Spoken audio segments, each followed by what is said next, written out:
Hi friends, welcome to Roulette of DT channel.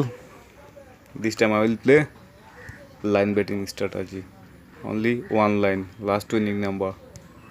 So you see here last winning number 5 and I choose $10 for this line 1 2 6.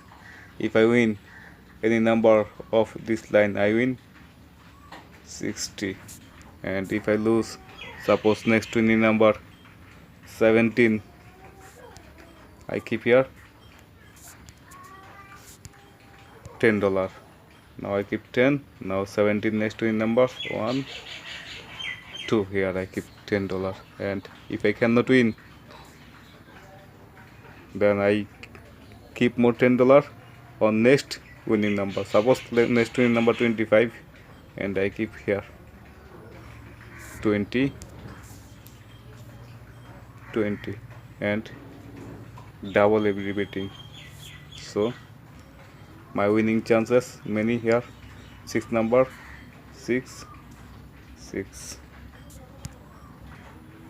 and enjoy.